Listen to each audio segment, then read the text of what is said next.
You are listening to the Horse Radio Network, part of the Equine Network family. What a beautiful day for horses in the morning. You are listening to the #1 horse podcast in the world. Here is your entertaining look at the horse world and the people in it.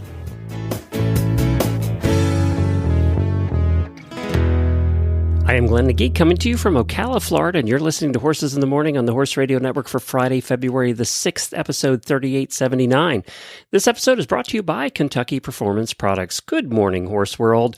Well, Jamie is unexpectedly out this morning. I am sure we will hear all about that on Monday. I'm not even quite sure why, but she contacted me late last night, so to stay tuned to Monday to find out what that's all about. Fortunately, the guest we had planned for today is an old friend of the show, and we had planned to do our Where Are We Now segment with her. Well, that's now turned into a one-on-one entire episode. Erin Gilmore has been coming on our shows for 15 years, is a friend of ours in the photography journalism world. And her and I had a fun conversation that took us many different directions. Let's just say my ADD is off the charts today, and Erin was kind enough to put up with it. But first, we have some daily winnies and some really bad ad prizes to give away.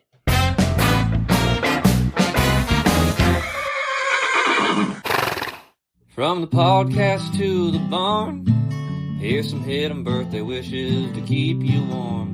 Hope it lasts all year long. Happy birthday, friends.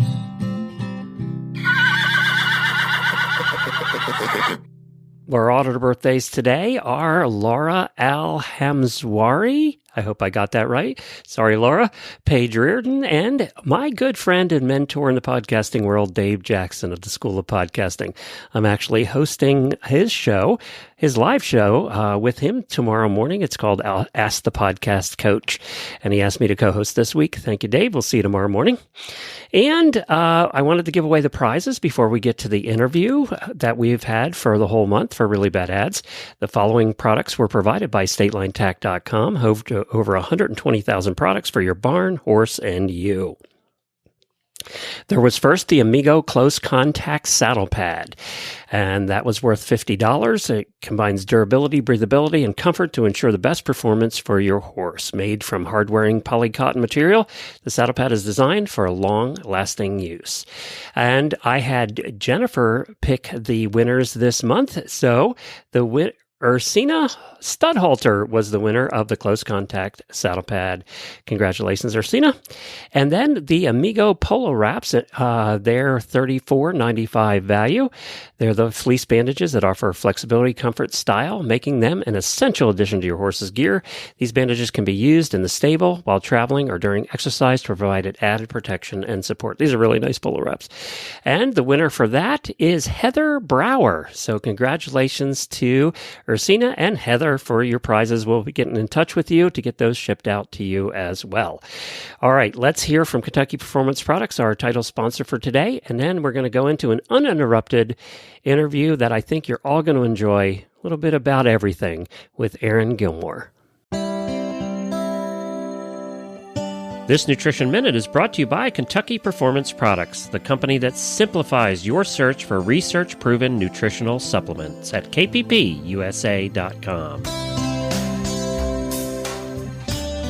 Have you heard of Saccharomyces boulardii? It's a yeast, a type of probiotic. Often referred to as S. boulardii, it benefits your horse's digestive tract in several different ways. One unique property of S. boulardii is that it supports the stimulation of something called brush-border membrane enzymes that are found in the intestinal lining. These enzymes help your horse digest starches and sugars in the small intestine. When the sugars and starches are more completely digested, fewer of them escape into the hindgut, where they can ferment and cause imbalances that lead to colic, diarrhea, and laminitis. Saccharomyces boulardii is found in Nalox Advanced, made by Kentucky Performance Products. Nalox Advanced contains a blend of yeast, fermentation solubles, and stomach buffers. These ingredients work together to maintain your horse's digestive tract in peak condition. Nalox Advanced is recommended for horses of all ages and stages and is fed on a daily basis. This Nutritional Minute has been brought to you by Kentucky Performance Products. You can find all of their terrific products at kppusa.com.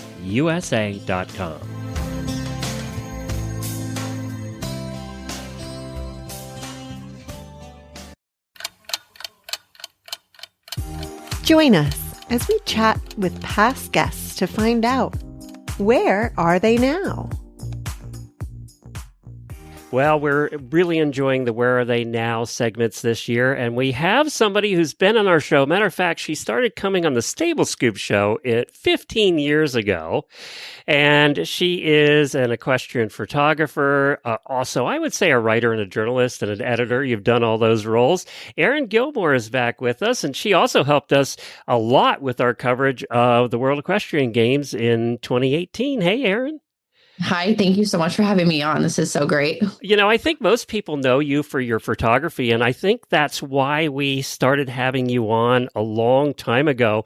But then in 2016, we had you on regularly all year. You were kind of our reporter in Wellington. You were kind of giving us the updates on what was happening in Wellington, and that included social and, shows and everything. Right. It was fun. I remember that. That's almost 9 years ago. Do you believe that? Yeah, 9 years ago, I was very, very deep into the top level show jumping in Wellington life. I was living in Wellington year round at that time. Now, were you a show jumper growing up? Growing up, yep, all show jumping all the time. It was my main passion. And I was riding 100 jumpers all the way through, my last jumper retired in 2019, I think, and he was my last jumper. He's still in my backyard. He's 26 now, so he's retired in my backyard. Oh, wow, that's great. Yeah. And when did the photography come into the mix? The photography came into the mix when I was an equine journalist after a few years in, just to take photos along with the articles I was writing.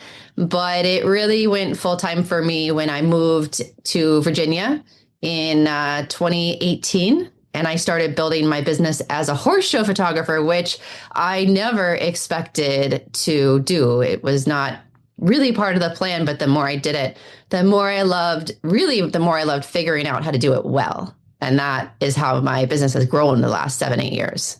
That's amazing. And you started out, I remember you at Noel Floyd, but you did some of the magazines too. Earlier. Yeah, Sidelines Magazine. I made their Facebook page. I'm very dating myself right now. I told them what Facebook was a long time ago. And out in California Riding Magazine was where I started years ago. Oh, is that right? But did you grow up in California? I did. I'm from Northern California, from Oakland, California. Oh, wow. I didn't know that either. Learning so much. Now, you don't live in Wellington right now. You're in Virginia. I moved to Virginia in 2018, like major horse country. Yeah, I went there randomly just to visit some friends of mine who'd moved there from California because I'd never seen Virginia and I hadn't seen them in a while. And I instantly was like, this is amazing. I can't believe I've never been here. So I visited them a couple times and then ended up moving full-time after winter season of 2018. And what part of Virginia? So Northern Virginia, Loudoun County, big horse area. Everybody knows Middleburg, Virginia. I live about 45 minutes away from Middleburg, Virginia, in a little town called Lovettsville. I can picture it. Rolling Hills, right? Rolling Hills, stone walls, fox hunting, epicenter of fox hunting, things like that. Epicenter of eventing, more importantly for my life and career. Because you're kind of in the eventing world now. Yeah, I just wrote an article about this for your, is it your sister station, Heels Down? Yes, yep, they're here on the network, yep. Right, I can't believe I can say I jump solid logs and tables because you would not have caught me doing that ever in my life as a jumper, but yeah, I do now. I got the right horse for it, and living in Virginia, all of your friends end up being eventers. They were all eventers. So I have a lot of good friends. They're eventers and fox hunters, usually, both. Yeah. They're fox hunters too. Yeah, my trainer does both. Yeah. She does fox hunting and she does eventing and dressage.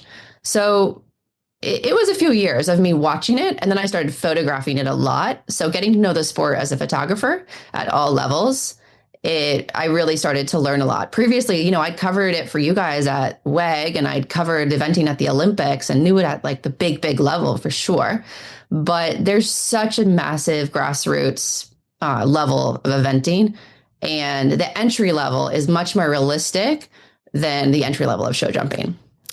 Obviously Jamie and I are partial to it. Jamie's an eventer. My wife was an eventer for many, many, many years until she got tired of breaking things.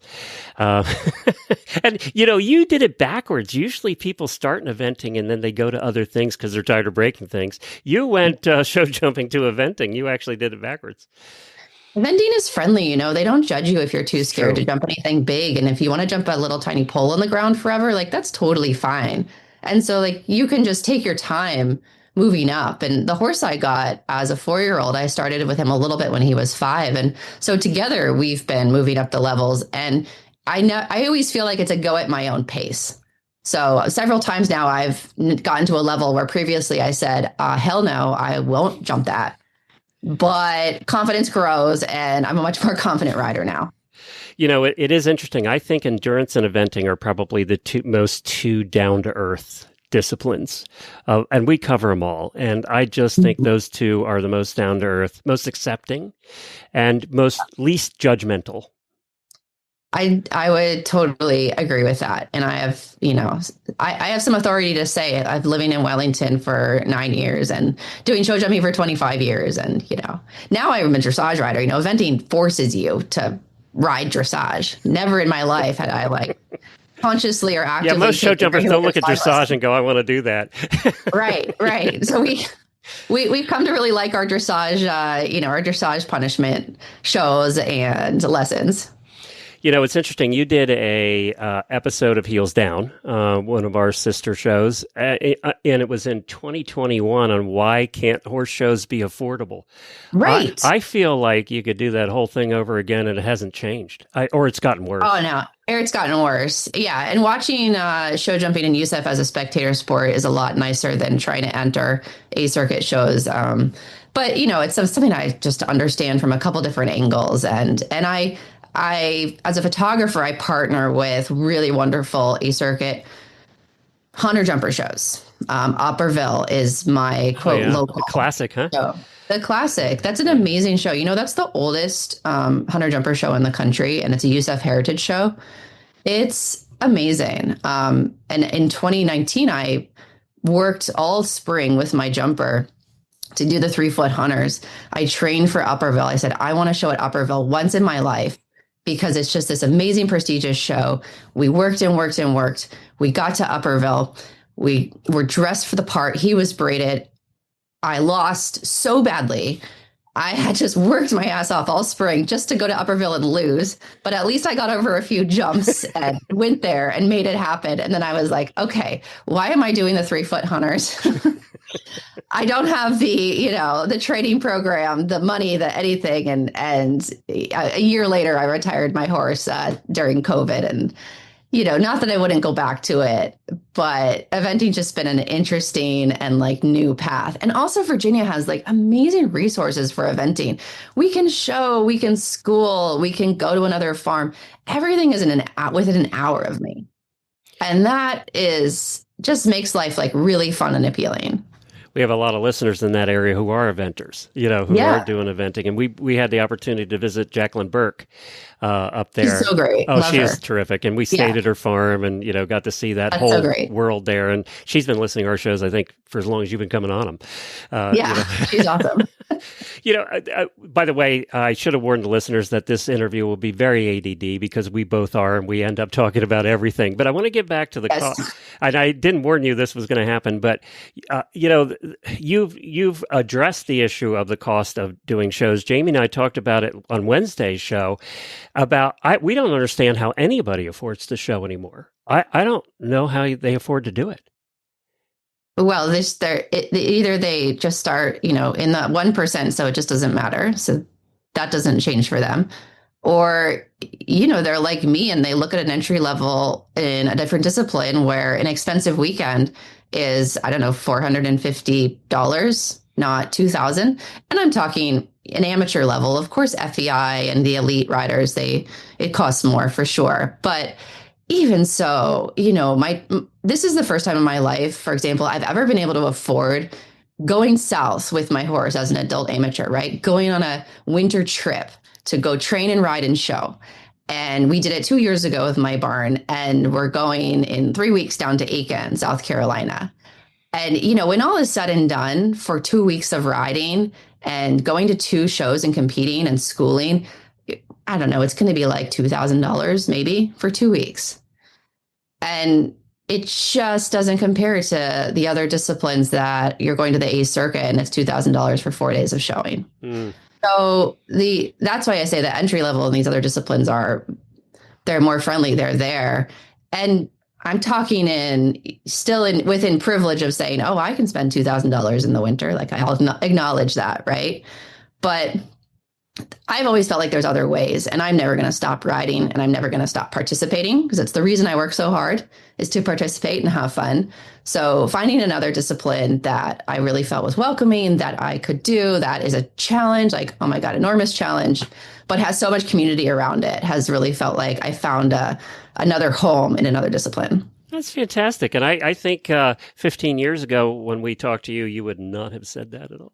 Oh, no. And I'm 15 years ago, I'm looking at logs and tables and going, no, absolutely. And I love show jumping. The show jumping phase of eventing is my comfort zone. Right. It's great.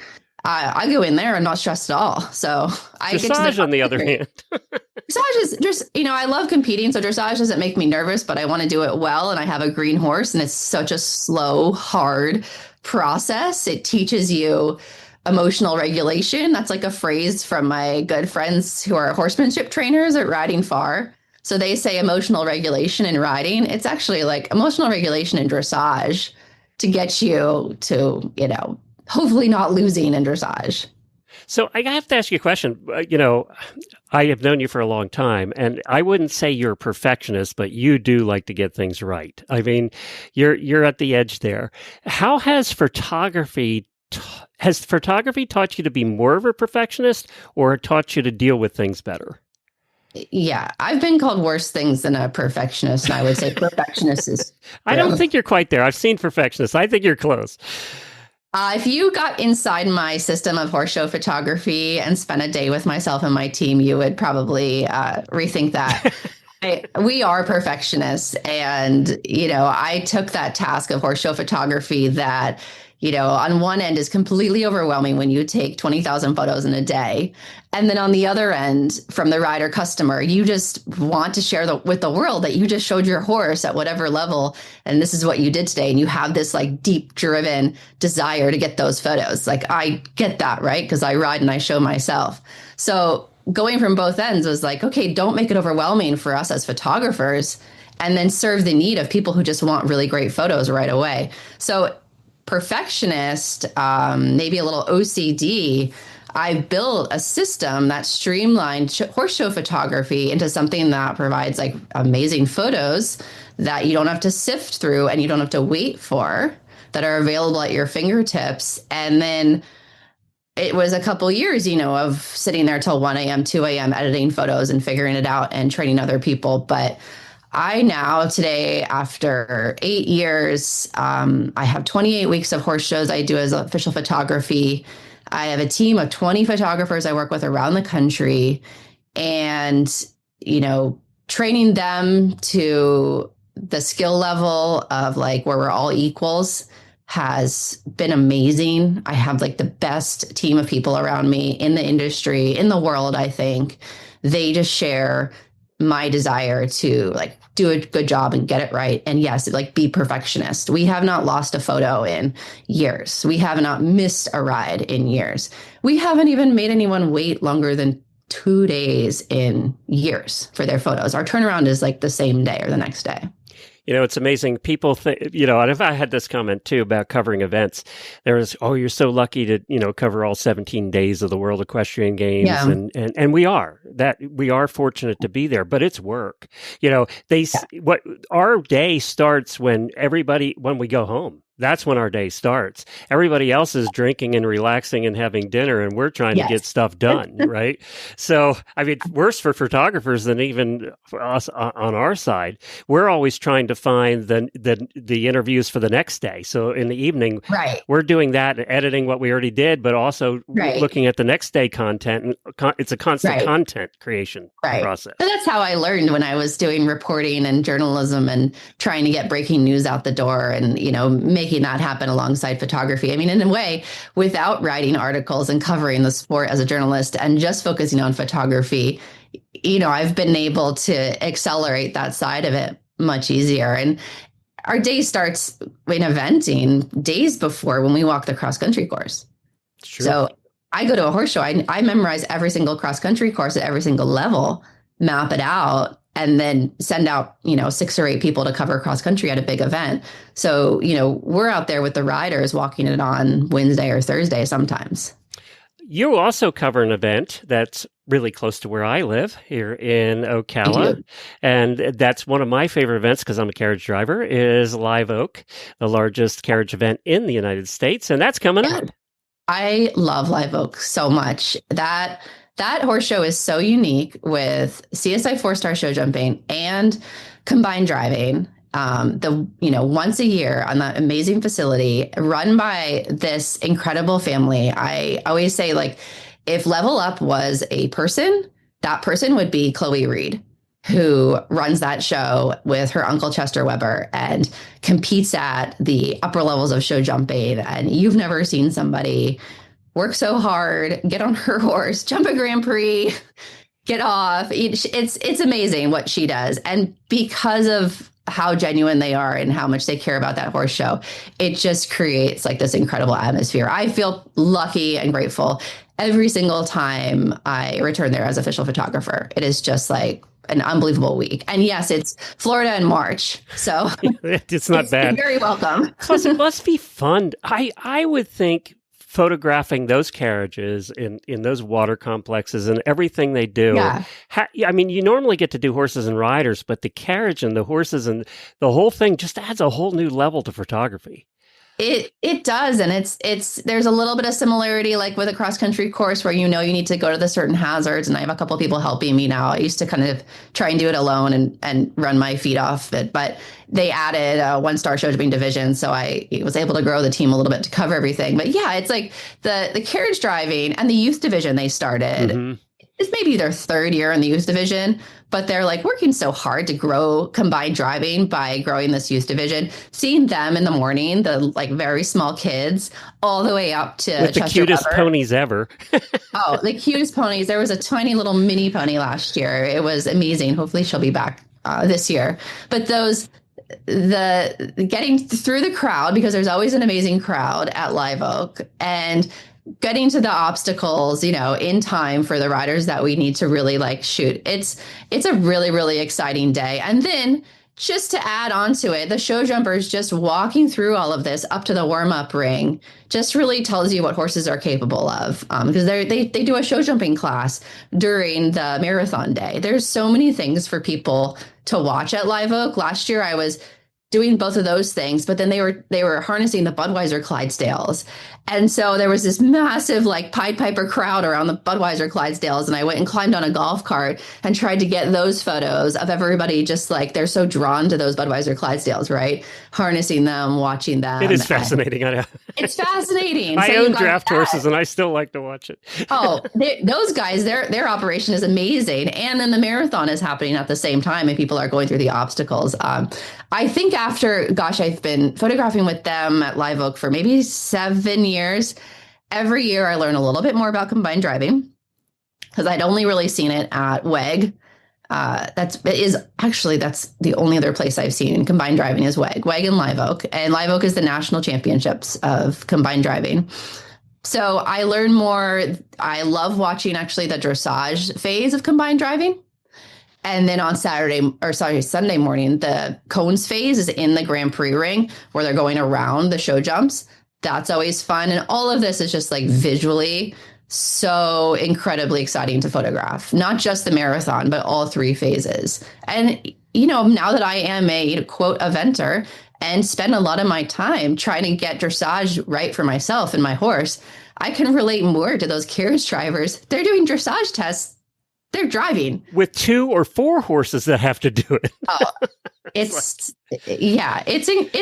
incredible, and it's so worth going out to that show and experiencing what horse sport should be in this country, which is just amazing crowds and amazing sport. I wish more people would come in to see that show in March every year. I wish they had the crowds of Rolex, for instance, because I think it's so underrated. Glenn. They're close. They're getting up there. They're close. And now that WEC's right across the street, literally, you have so much to do when you're there. You do, but the unique thing about Live Oak is that you have that 1 week of Live Oak. It's not an every week occurrence. Yeah. And it really does make it special. And the organizers care so deeply about making it special. So they did break some attendance records last year on Marathon Day. Oh, good. Yeah, they did. They did. I know really, it's crowded. Really well. It's crowded. They work with the community. They do a ton of outreach. They are so good. They're just, like I said, if Level Up was a person, like that defines that show for me. I've known Chester Weber, who owns that property, for, I don't know, as long as I've been doing this. And he is great. Well, he is very involved in the community. He's involved in a lot of the organizations in the community. He's involved in nonprofits in the community of Ocala. I would say as a horse person, he's probably more involved in community efforts than any horse person in town. He is. And he's so impressive as a person. We had some rain last year during the Grand Prix, and there was a rain delay, and it was significant, but then the field drained and they came back and finished the Grand Prix. And I was looking at him and watching him. I was like, God, he must be so stressed out. Like, there's a rain delay, people don't want to stand in the rain and watch, etc. And he was walking across the field and he was like, I'm so happy. Look at how, well my ring drained. Like, this is such amazing proof that this is one of the best show jumping grass fields in the country. And I was like, your perspective is just amazing. And he was right, of course. Like, it was great. Yeah, he's great to work with. Well, I'm going to change gears here a little bit. I was actually spending a little bit more time with you. One, because Jamie couldn't make today, and I have more time, which I'm really glad about, actually. And we go back so long together, almost 20 years each doing this whole thing. And I asked where we met, and you think, and I have no idea, to be honest, you think we met at American Horse Publications event. It must have been one of the first ones I went to. It may have been like there was some kind of podcast topic or meeting, and I said, what is a podcast? I was first published as a writer and journalist when I was 19. So that was my first equestrian journalism job as an assistant editor and writer when I was still in college. So somewhere in there in my very early 20s, there was this guy named Glenn, and he had something called a podcast. And, you've really stuck with it since then. Very, very impressive, Glenn. Well, I had trouble getting into the American Horse Publications, and they wouldn't even let me become a member because they didn't know what a podcast was, and nobody knew what a podcast was, to be honest. But then I did, and I met so many of my friends today I met through those meetings. I sold Horse Radio Network because of an American Horse Publications. I was sitting beside Kim Brown, and I happened to mention that a couple of companies were looking at buying me, and she said, hold on, let me talk to my boss, and left and called and came back and said, don't do anything till you talk to my bosses. And that's how that came about, was because of that. I wanted to talk to you a little bit about that. We've seen journalism in the horse world change over the last 20 years. I like to think I'm a little part of how that changed into a different form, added a form, really. But then, you heard the news. Of course, I'm owned by Equine Network now. And then we just announced last week, and I just found out last week, that we were bought out by a much larger sports organization who used to own F1 racing. Okay. And it was published, it was $300 million to buy Equine Network. So a lot of people there's mixed opinions on that. I'm looking at that going, you and I and people like us have fought for years to go get our sport more into the mainstream, to get non-horse people viewing what we're doing. And I'm looking at this as an opportunity. That's what they want to do. They want to bring our sport to more eyeballs and to our sports to more eyeballs and to have more mainstream people looking at horses for what the beauty we see in them. And I have always said for years doing the Horse Radio Network, I cannot get non-horse sponsors. I can't get the non-horse sponsors to look at horse sports as a real thing. And now I think for the first time in our evolution, we're seeing that.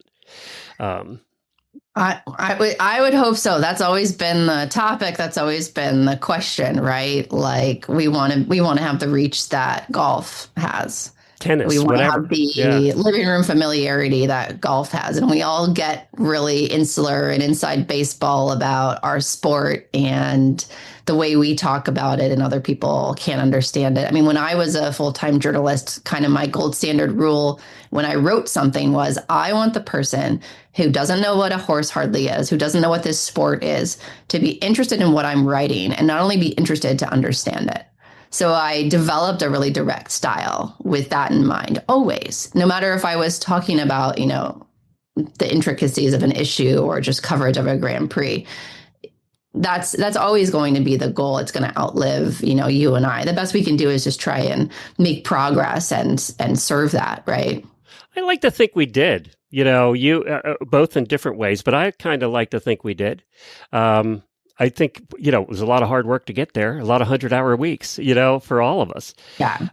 That people, again, don't see, People don't see, but I think there's been a greater understanding of, I stepped away from writing and journalism and just, focused on photography, and I talk about photography publicly. I talk about how I've developed my business. I talk about, yes, this is hard work. I'm not just sitting in a field pushing a button and having a margarita, right? Like, this is a intense job to do what I do and bring you what I bring you. So photography, maybe people don't understand the scale of what I've been able to accomplish, which is unheard of among my colleagues and my peers.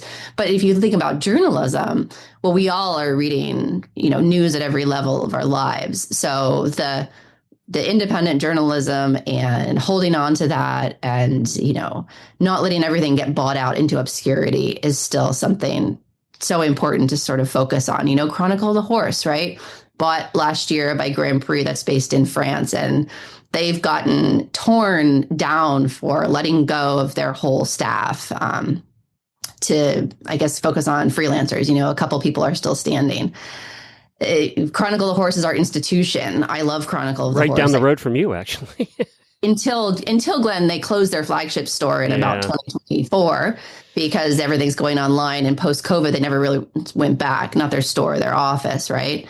So that building is not the Chronicle of the Horse anymore, and the Chronicle of the Horse exists out here in our digital, remote working world. But you watch that, which was the strongest independent equestrian media outlet in the country, and that's going to change and evolve. I think we all hope that the integrity of it and the reach and the quality of journalism stays.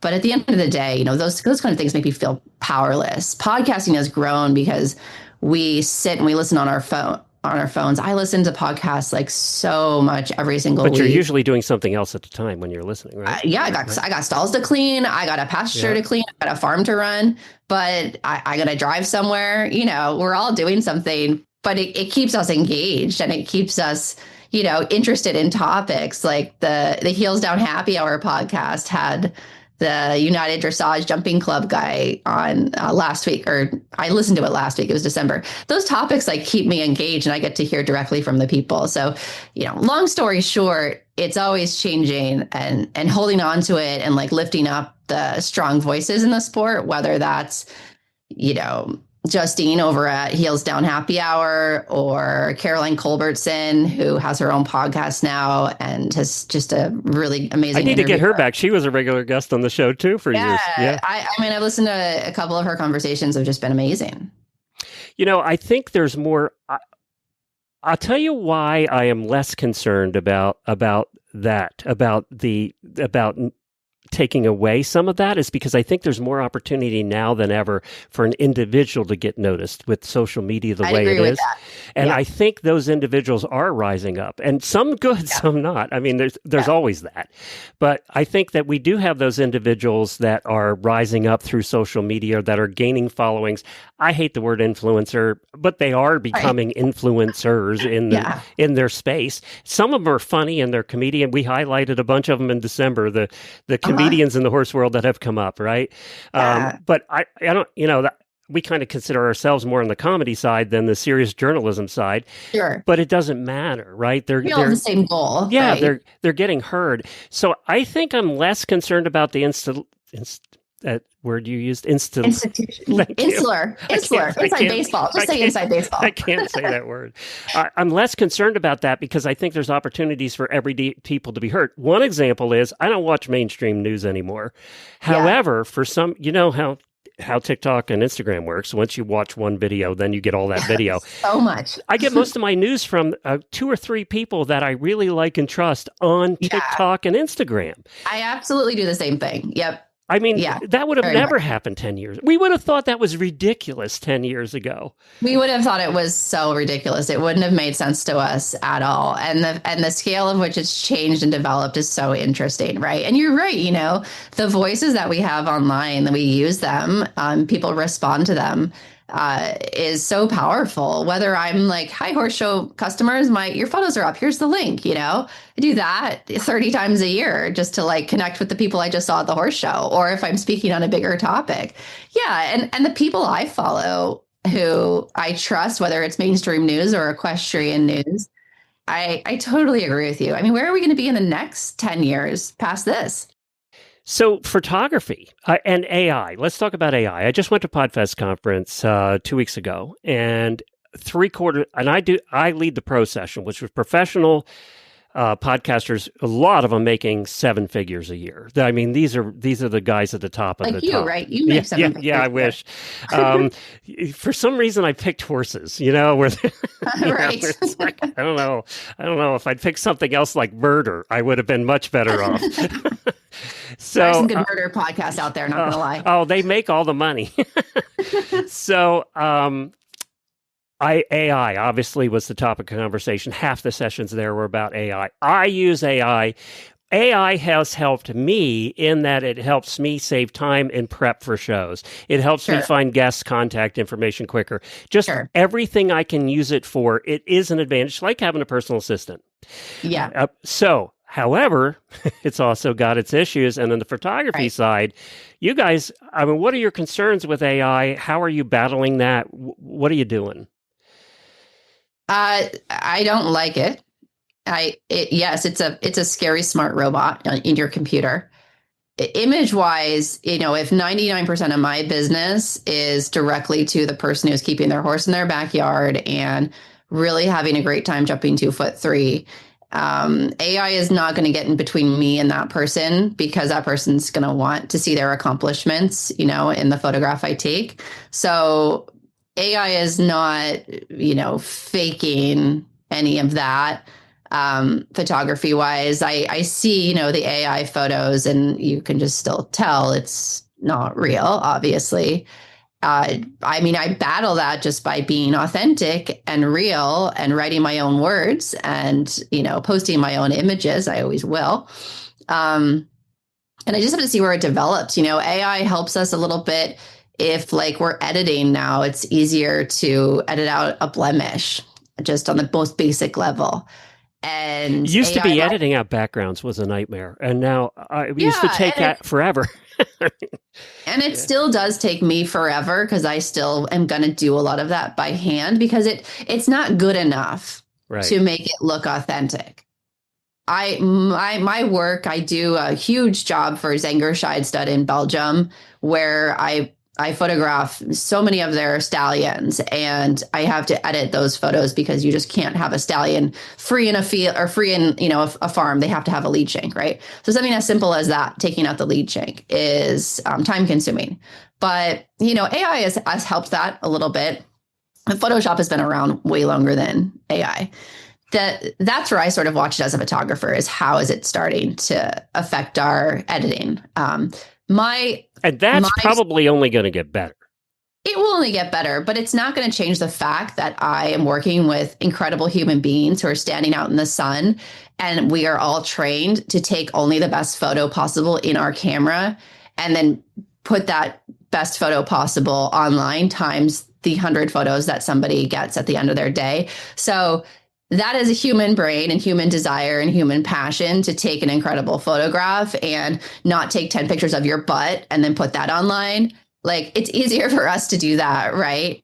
If AI starts recognizing like rider numbers and helps us sort the photos, great. Like, that technology isn't there for us as riders yet. It's there for like running races. I think they have software now to do that. So maybe it'll help efficiency in that sense. I think where it's going to help you and businesses like yours is on the business side of things. It's going to help you run the business more efficiently and quicker. Absolutely. Yeah. Yeah, the personal assistant element of it, where you can sort of dive into research and get answers and sort of understand things faster, is how I've felt. You can just get those explanations and be educated on something that you need to learn about. I won't touch what that means for people actually in school now and what they're doing, but you know, it is kind of a crazy evolution. I'm going to be more of a purist in photography always, and sell as a purist in photography. And what am I going to have to do in 10 years? Oh, I'm a real photographer. I'm not an AI photographer. I'm real. You're not a robot out there in the middle of the field getting rusty in the rain. In the rain, in the sun, standing there with my $8,000 worth of camera equipment. Like, we're just like, you're never going to AI, replace riding your horse. You're never going to replace like authentic experiences. It's interesting. I have a friend who is a college professor, and he's in the business side. And obviously AI in college now has been a thing. Well, he's switched it completely. He has AI now as part of his curriculum for every course he teaches, and actually has him using AI, but he judges it. I'm not going to give away his secret here because I don't know if I'm allowed, but he judges it in such a way that it's part of, you're using AI, but you're also using it in a way to be effective and efficient. So his theory is, we're not going to get rid of this. How can we teach people to use it effectively, still double check all their sources, still do all of that? Yeah, that's a big question. And his point is, it's not going away, so we need to start teaching it. And his college has bought in 100%, and all the teachers now are changing how they're teaching. I think we're going to see that, over time, just as social media changed what we do when Twitter and Facebook, and we were around for the beginning of all of those. They didn't exist when we started. You're dating us again. 20 years. Yes. Telling Sidelines Magazine what Facebook was and that we need to start an account was, really. We were doing blogs. We thought blogs were so cool back then. Yeah, exactly. And they were going to put magazines out of business, if you remember right. Blogs were a terror because they were going to put magazines out of business. Never happened. And magazines it's still hard in the magazine game, but that's why you have a media company. Like, owning a magazine just as one part of the business is no longer, based in that magazine, right? That evolution, through that, I just hope we don't lose magazines. Like, I think they're going to change. I think they are changing now. They've changed. Yeah, they've changed. There's no question about it. And it's partly goes back to that guy in his camera and TikTok who now has 1 million followers. Yeah. It goes back to that too. So I kind of look at these, because you and I have been through all the technological evolutions. I mean, I ran a new media meetup at the Kentucky Horse Park back in what was it, before 2000 or whatever, or in 2008, 2009. And we were talking about the beginning of Twitter and Facebook and what we were going to do about it. Right. I just view all this as an evolution, that we figure out how to play the game or we don't play the game. Well, shout out to Sally Spickard of Eventing Nation. Eventing Nation has been a stalwart of, covering the sport of eventing for so many years. I covered the London Olympics in 2012 for Eventing Nation, right? Taking terrible photos and writing about eventing. Sally Spickard last year, she starts a podcast talking about eventing. I think she did maybe 10 episodes. She did such a good job. It drew me in even more. She's great. I mean, she's terrific. Yeah. She's a great interviewer. And so, she's adding an asset to Eventing Nation in this incredible podcast and doing these amazing interviews. I listen to every single one. And it's a sport that, I'm involved in and that I care about and that I really want to learn more about. But adding that podcast, last year beginning to end was just so impressive. I've told her this too, but everyone should go and not just support her podcast and listen to it, but it should lend more weight to Eventing Nation, right? Because they're still there covering the sport digitally. They've always been a website.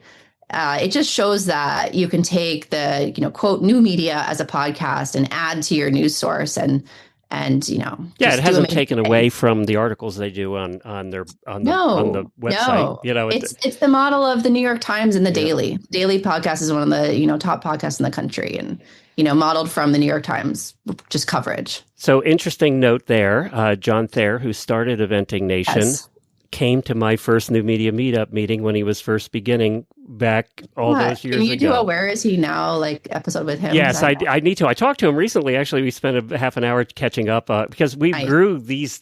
I grew this Horse Radio Network. He grew that at the same time. We were kind of doing it, hand in hand. Yeah. And then Leslie Wiley, of course, was on our show for years. We just had her back on to do Where Are They Now?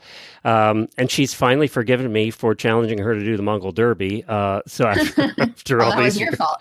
It was my fault, actually. But, we won awards because of episodes that Leslie was on, because she's such a great storyteller. And Sally's just as good. So, it's so interesting when I take a look back. I'm nostalgic this year for some reason. When I take a look back at all of us that kind of grew up together, and we were told that we weren't going to, and I almost quit podcasting about 20 times, over those years, because it took a lot longer for people to figure out podcasts than I thought it would. It did. Yeah. You've been proven very right since one of those first meetups. Yep. And I said it was going to be a thing. It just took a lot longer to become a thing. But it is so very much a thing and so much a part of our daily lives, and hopefully still, helping increase our support within our sport, but helping increase our reach going outside of it. And this show, we always meant it to be entertainment, because I never thought there was enough entertainment in the horse world. It was we took ourselves too seriously. Yeah. So I was lucky to find Jamie, 16 years ago, who was an entertainer. And, I grew up, I had an acting company. I'm an entertainer too. So we always wanted to be entertainment first and education second. And I think on this show, we've accomplished that for almost 4,000 episodes now. It should be entertainment. Live Oak International is entertainment for all the spectators who come in on a Saturday. It's pure entertainment. It's pure entertainment. They have everything there. Watching the dogs walk around is entertaining. They had a dog jump last year. One of those dog jumped into pools. It was fun. Yeah.